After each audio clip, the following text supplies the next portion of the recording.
¿Puede una sola diosa castigar a los vanidosos, vengar a los inocentes y restablecer el orden cada vez que alguien desafía el destino? En la antigua Grecia esa diosa tenía nombre, Némesis. No era adorada por amor, sino por respeto y por miedo. Némesis es una de las deidades más enigmáticas del panteón griego. Hija de Nix, la diosa primordial de la noche, nació sin necesidad de un padre, lo que refuerza su carácter independiente y temible.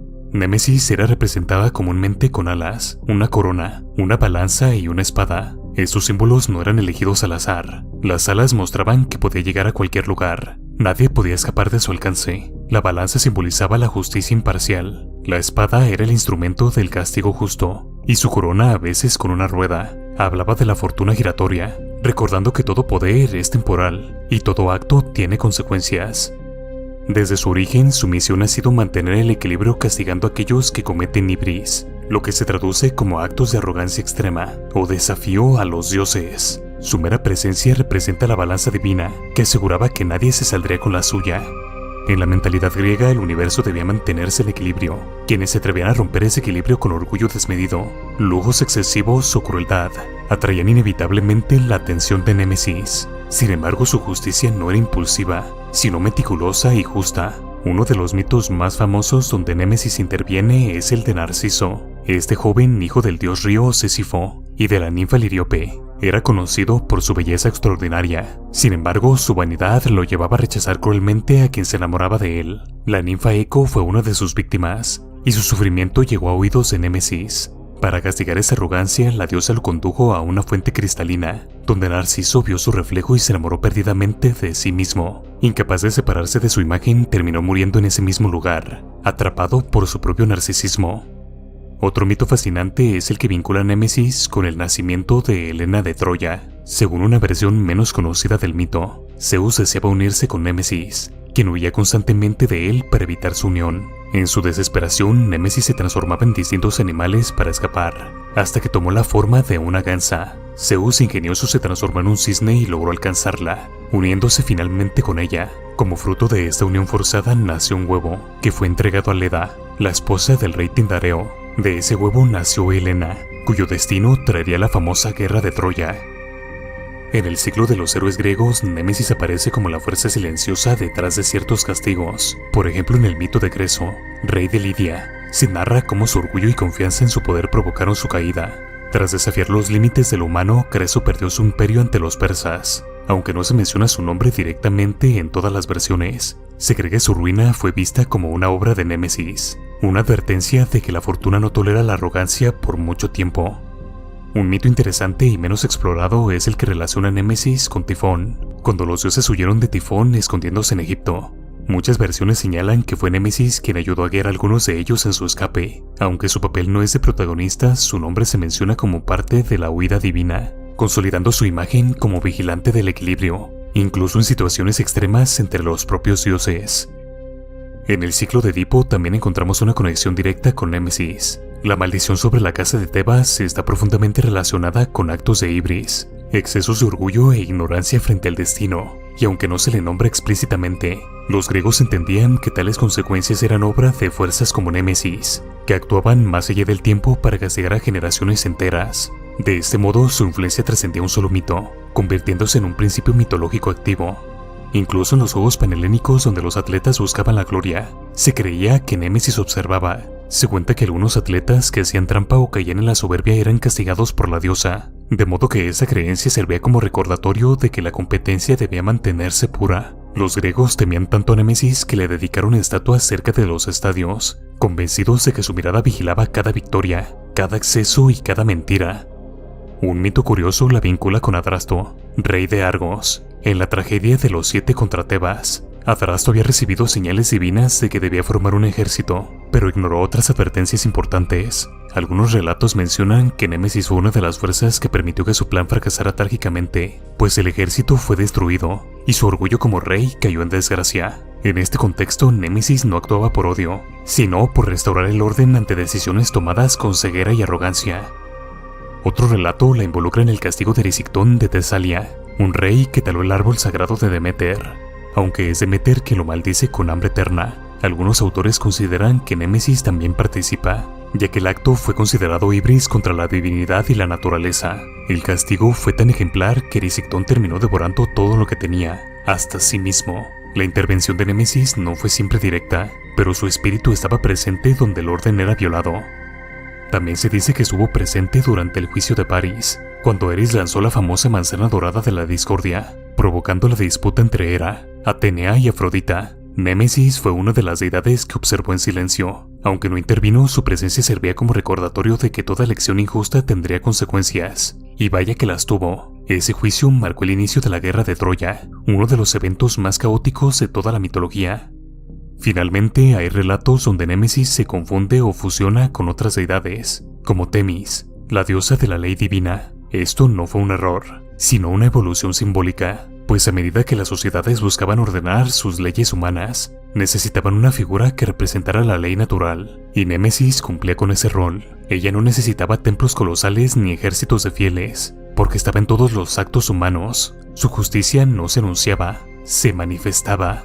A través de todos estos mitos, Némesis demuestra que su papel no es solo castigar, sino enseñar. Su presencia es el límite entre la libertad y el exceso, entre la justicia y la arrogancia. Castiga con una medida, interviene cuando es necesario, y su sello queda en cada historia que termina mal por desobedecer el orden natural. En la antigua Grecia existía un dios que no medía las horas, ni los días ni los años, sino los momentos, pero solo momentos únicos, irrepetibles y fugaces. Un dios del tiempo muy diferente a lo que te imaginas. Su nombre es Kairos, y su historia está envuelta en simbolismo, misterio y decisiones que marcan el destino. Hoy exploraremos quién fue Kairos, qué lo diferencia de otros dioses del tiempo como Cronos, y qué mitos y enseñanzas se esconden detrás de su figura enigmática. Espero que seas capaz de atraparlo antes de que desaparezca. Kairos es el dios griego del momento oportuno, un concepto profundamente distinto al tiempo lineal. Mientras Cronos representa el tiempo cronológico y constante, Kairos encarna ese instante perfecto, casi mágico en el que todo puede cambiar. Para los griegos no era suficiente medir el tiempo, había que saber aprovecharlo, sentir cuándo era el momento justo para actuar, armar, decidir o incluso callar. Kairos representa ese impulso del universo que no se repite jamás. Por eso este dios era representado como un joven con alas en los pies y en la espalda, siempre en movimiento, casi imposible de atrapar. Y lo más llamativo era su cabello, una abundante melena en el frente, pero calvo por detrás.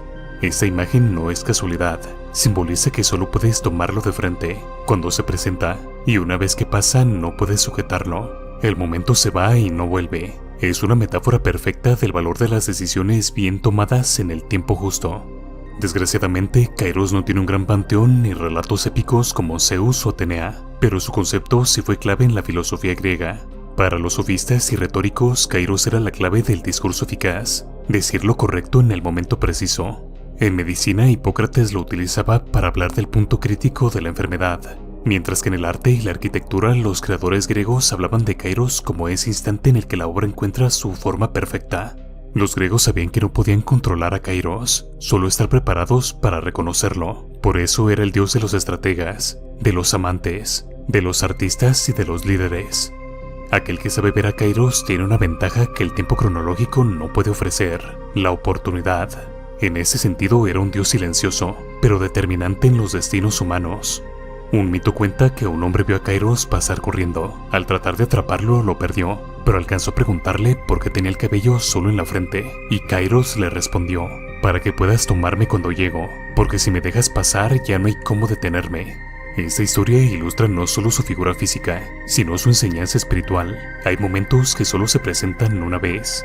En la vida de los antiguos griegos, Kairos era un recordatorio de que no bastaba con vivir, había que estar atentos. De nada servía tener todo el tiempo del mundo si no sabías cuándo actuar. De hecho, muchas decisiones políticas y artísticas o militares se justificaban con la palabra Kairos. No era suerte, era preparación unida con oportunidad. Un dios sin templo, pero con poder absoluto sobre los momentos cruciales.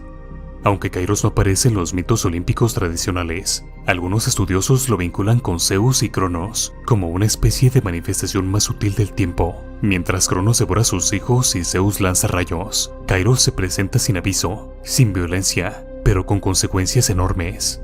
Algunos lo colocan como un hijo menor de Zeus, otros como una idea filosófica convertida en figura divina. Pero sea como sea, se dice que llegado el momento, Kairos se vuelve tan poderoso, tan imparable, que ni su padre, Zeus, el más poderoso de los dioses, es capaz de detenerlo.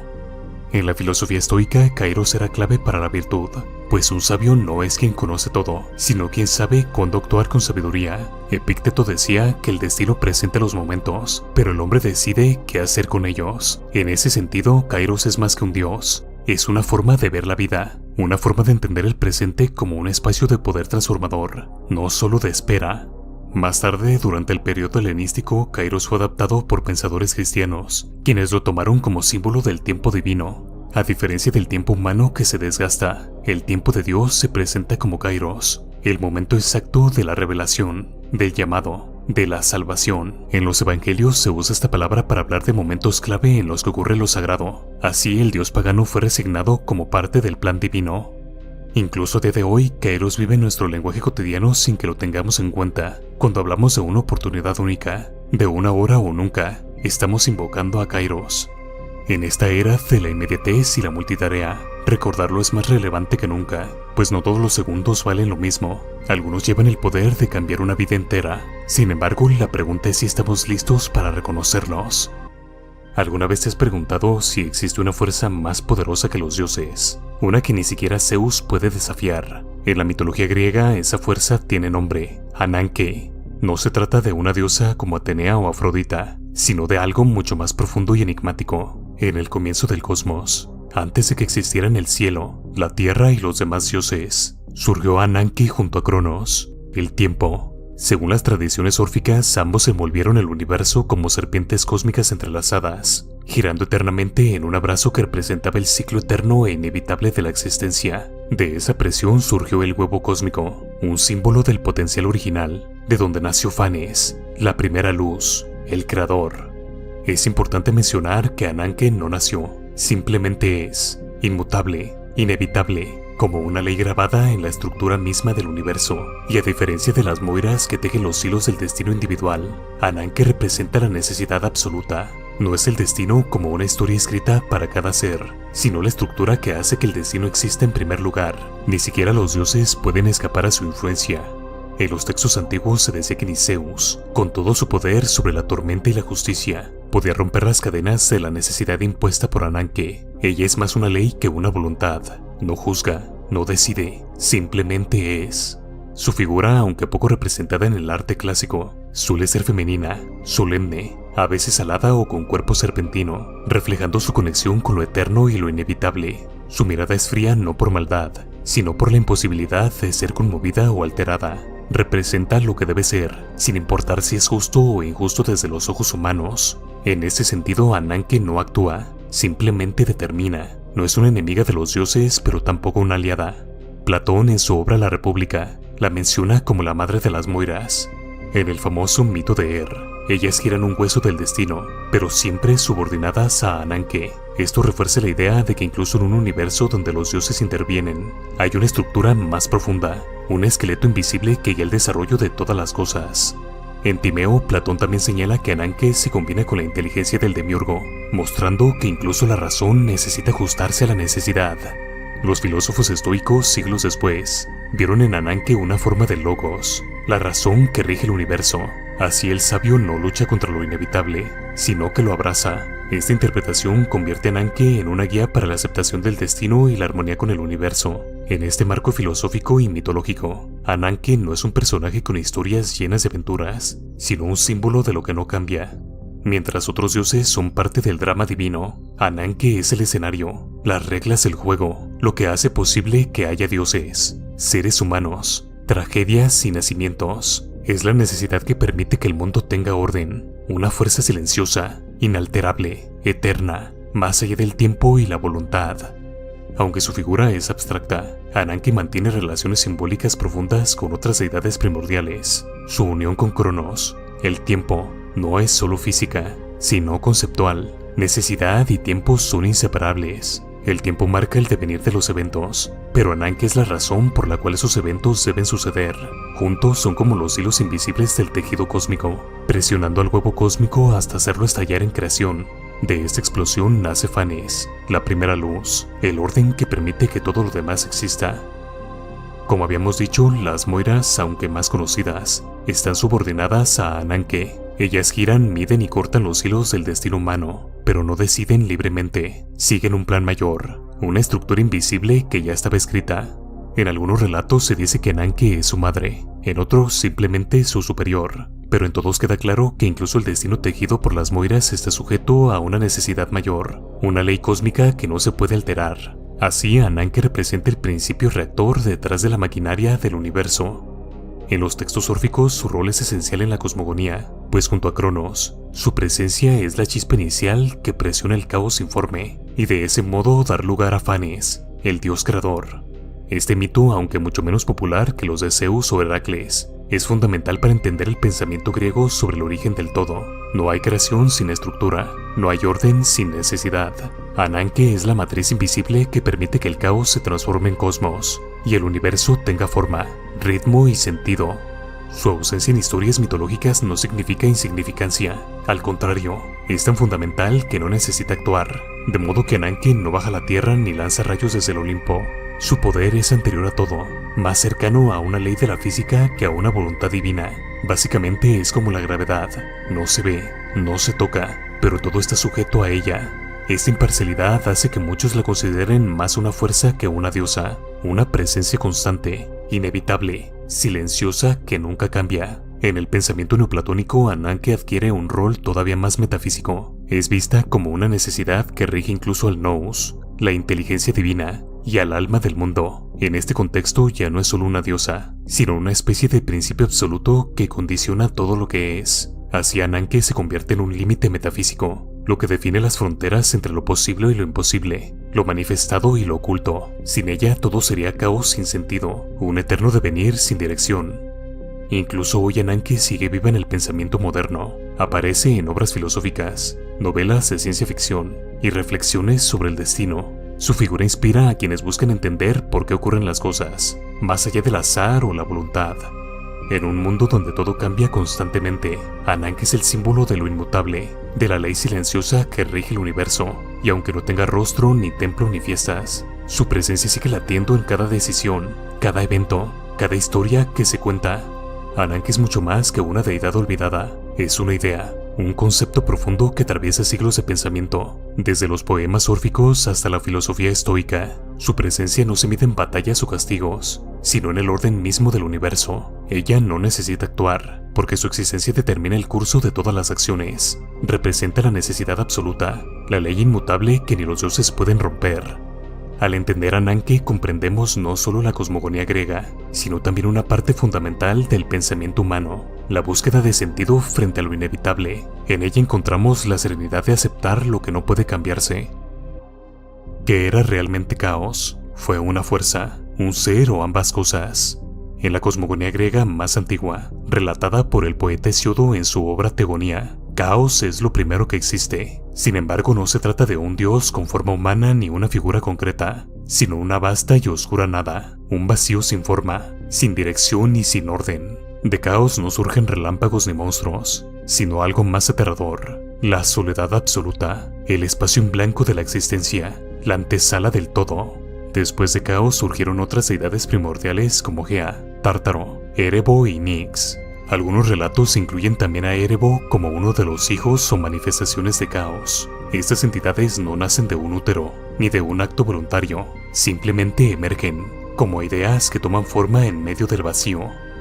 En algunas versiones más tardías, caos fue interpretado como una fuerza caótica, pero también creativa. Era el desequilibrio necesario para que el cosmos pudiera ordenarse, de modo que sin su existencia nada habría tenido lugar. En este sentido, caos no es malvado ni destructivo, sino esencial, el primer paso hacia un universo tal como lo conocemos. A diferencia de Zeus o Poseidón, Caos no tiene templos, seguidores ni mitos heroicos. No hay oraciones que se le sean dirigidas, ni ofrendas que se le hagan. Y esto tiene total sentido, pues, ¿cómo venerarías el concepto de la nada? Su rol no es gobernar ni castigar, sino el de haber sido. Caos es el inicio que nadie recuerda, pero sin el cual nada podría ser. Es importante destacar que en las versiones órficas del mito, Caos puede no estar solo. Aparecen otras figuras como Nyx, la noche, y Cronos, el tiempo, quienes cumplen roles parecidos o incluso superiores. En estas cosmogonías, Caos puede ser relegado o interpretado como un eco, una sombra que antecede al verdadero inicio, el tiempo eterno. De manera similar, en textos filosóficos y cosmogónicos posteriores, Caos empieza a adquirir un significado más simbólico. Para filósofos como Platón o los estoicos, el término caos podría referirse al desorden natural anterior al logos, es decir, la razón universal. Así, Caos evoluciona de una figura mitológica a una idea filosófica fundamental. Aunque Caos no aparece directamente en relatos populares como el mito de Prometeo o las hazañas de Heracles, su presencia está implícita en todos ellos. Cada vez que los dioses se enfrentan al desorden o la destrucción, están simbólicamente resistiendo un retorno al estado caótico original. En ese sentido, Caos es el punto cero del universo griego, el miedo eterno a que todo vuelva a la nada.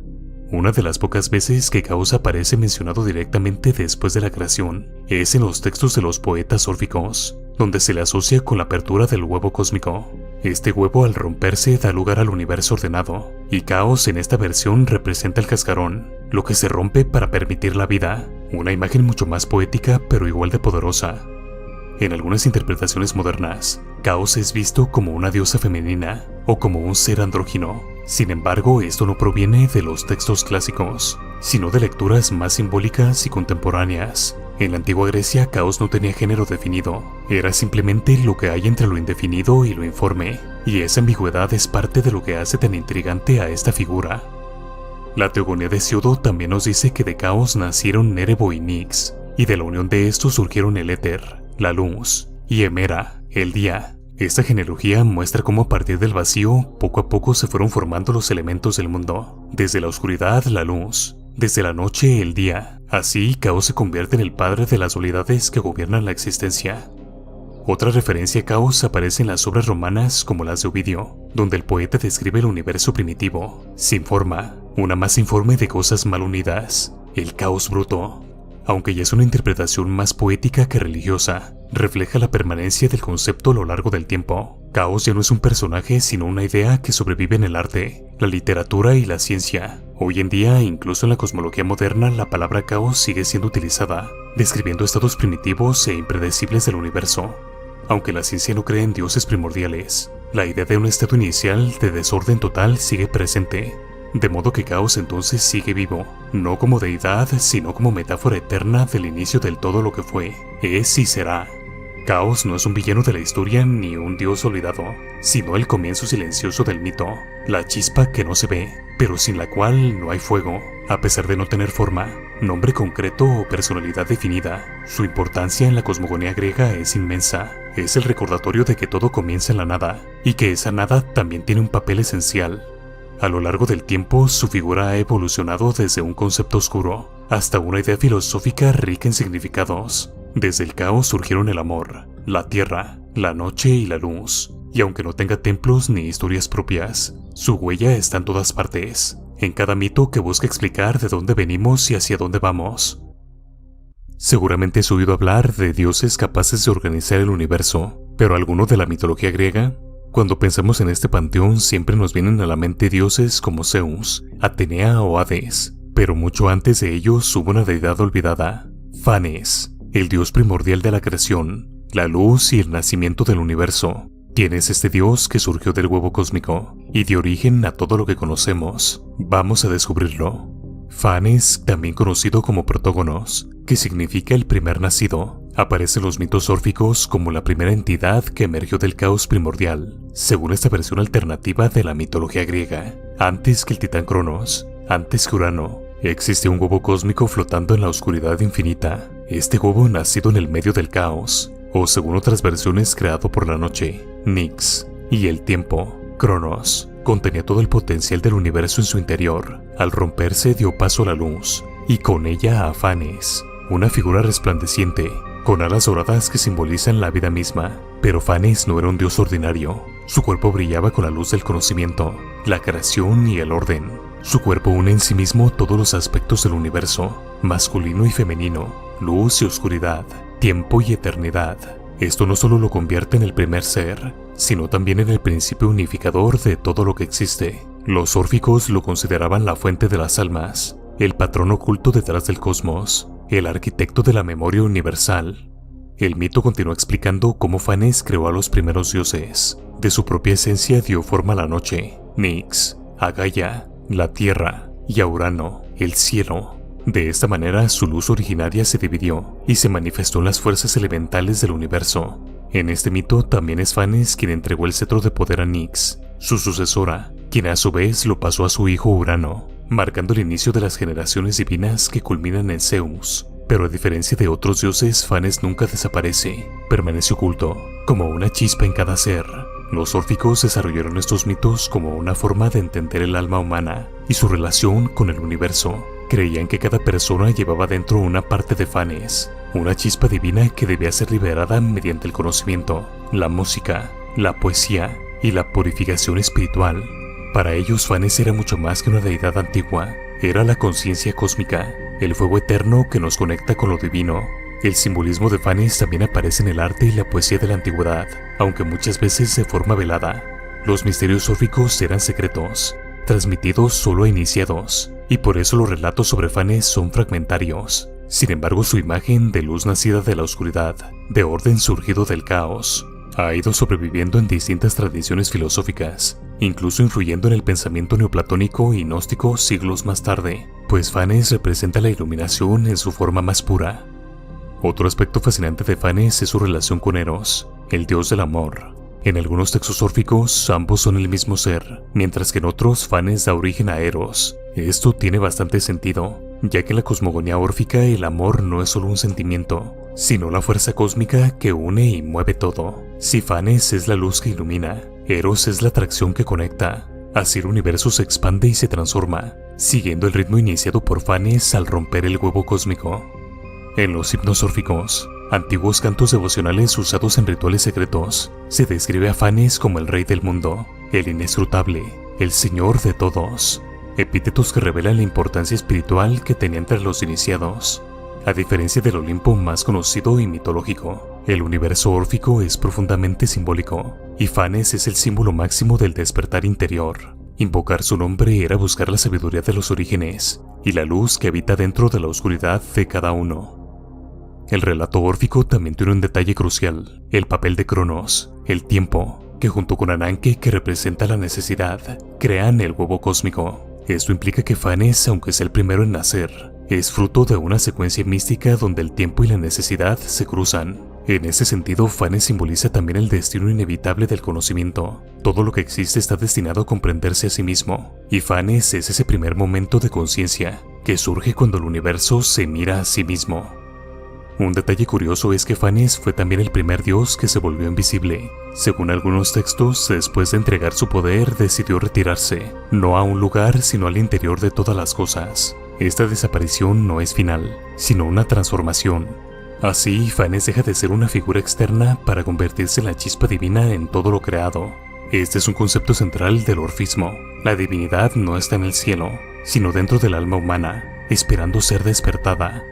La figura de Fanes también fue incorporada más tarde por filosofías helenísticas, como el hermetismo, donde aparece como una manifestación del nous, la mente divina. En esos sistemas, Fanes representa la inteligencia universal, el principio que organiza la materia y la energía. Esta reinterpretación filosófica sirvió de puente entre la mitología y la metafísica, haciendo de Fanes un símbolo que trasciende el tiempo y las religiones.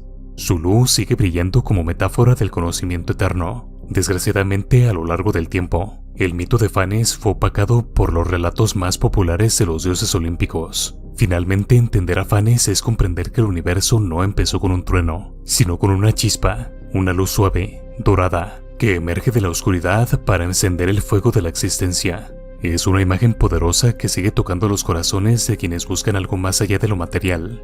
En un mundo lleno de ruido, la historia de Fanes nos recuerda que lo esencial nace en el silencio y que la verdadera creación empieza desde dentro. Fanes, el dios olvidado del huevo cósmico, no solo fue el primero en nacer, sino también el primero en iluminar.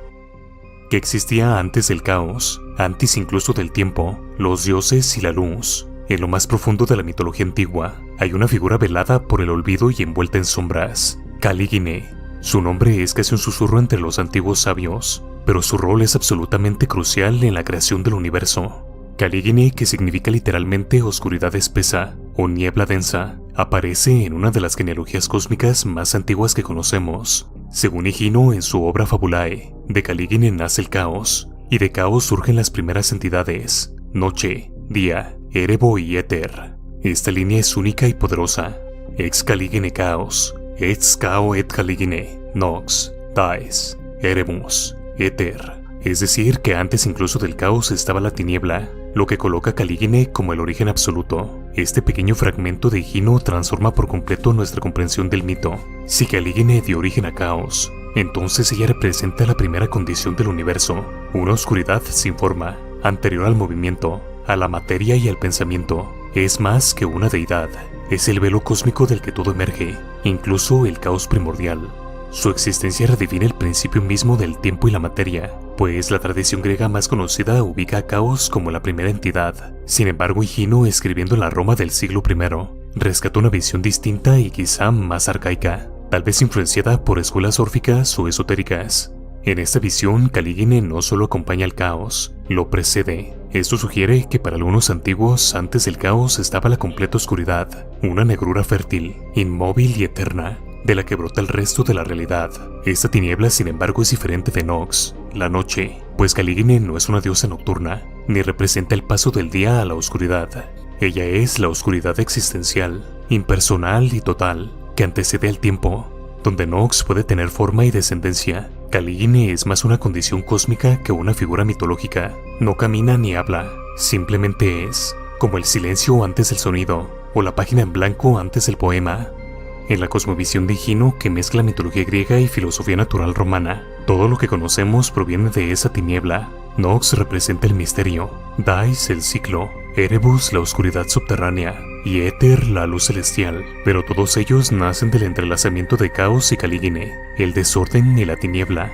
Esta unión mística da origen al universo, mostrándonos que el mundo comenzó no con luz, sino con sombra. Filósofos como Heráclito y Anaximandro hablaban de un principio indeterminado y oscuro, del cual todo emergía. Esta idea de una oscuridad creativa sin forma ni identidad coincide con el papel de Caligine en Higino. No es caos activo, sino potencial absoluto, la oscuridad anterior al pensamiento, la condición previa a toda distinción. El neoplatonismo también recoge esta noción. Para Plotino, el uno es una entidad inefable, anterior incluso al ser, y aunque él no menciona a Caligine, su concepto de lo indeterminado como origen de todo es paralelo al rol de esta deidad. En ese sentido, Caligine no es solo oscuridad, es la fuente metafísica desde la cual brota toda realidad inteligible, un símbolo perfecto del misterio que envuelve el nacimiento del cosmos. Así, la mención breve que hace Higino no es un simple dato curioso, es una revelación profunda. Caligine es la madre del caos, el origen del origen. Representa aquello que no podemos ver, pero sin lo cual no podríamos existir. Es la niebla silenciosa que precede la creación y que todavía habita en los rincones más antiguos de nuestra memoria y nuestra imaginación. ¿Alguna vez te has preguntado si existe una entidad que no solo observa el paso del tiempo, sino que lo controla completamente? Imagina una fuerza que no envejece, no olvida, y ha estado presente desde antes del primer latido del universo. Su nombre es Eón, el dios del tiempo infinito y eterno. Y hoy vamos a sumergirnos en su enigmática existencia. Prepárate para descubrir a un ser que no pertenece a ninguna religión específica, pero que ha inspirado historias, símbolos y misterios a lo largo de los siglos. ¿Quién es realmente Eón? Y por qué su mito ha trascendido el tiempo mismo. El dios Eón es una figura mítica que simboliza el tiempo en su forma más abstracta e inabarcable. No es simplemente el tic-tac de un reloj ni la medida de una era. Eón representa la eternidad, el flujo constante y sin principio ni fin. Su nombre proviene del griego aion, que originalmente significaba vida, fuerza vital o eternidad. En muchas representaciones aparece como una serpiente que se muerde la cola, el Uroboros, un símbolo de ciclos infinitos y renovación eterna, a diferencia de dioses como Cronos, que personifican el tiempo cronológico. Eón está ligado a una noción más filosófica del tiempo. Mientras Cronos devora todo representando el tiempo destructivo y finito, Eón es impasible, sereno y eterno. En los antiguos textos helenísticos y gnósticos, Eón es visto como una emanación divina, un principio eterno que emana del pleroma o reino espiritual, más allá del mundo físico y corrupto. Por eso Eón no actúa, simplemente es, y su existencia lo abarca todo. En algunas tradiciones mitológicas, Eón es representado como el guardián de los cielos estelares, el que rige los movimientos cósmicos. los ciclos planetarios y las eras astrológicas. Su tiempo no se mide en segundos, sino en eras galácticas. En este sentido, eón es el tiempo de los dioses, no de los hombres. Aparece acompañado por símbolos zodiacales, como una gran rueda del destino, girando lentamente con cada alineación celeste. A lo largo de la historia, eón ha sido reinterpretado y adaptado por diferentes culturas y corrientes filosóficas. En la alquimia, por ejemplo, se le asocia con la piedra filosofal, ya que ambos representan la eternidad y la trascendencia de la materia. También fue vinculado con Mitra en el mitraísmo romano, donde Eón era un dios león con alas y cuerpo serpentiforme, sosteniendo llaves, símbolos de los portales del tiempo. En cada visión, Eón mantiene su cualidad, representar lo infinito. Como concepto filosófico, Eón también ha sido explorado en corrientes como el gnosticismo, donde se le ve como una serie de emanaciones divinas, las cuales existen fuera del tiempo terrenal. Estas emanaciones, llamadas eones, son entidades que componen la estructura del universo espiritual.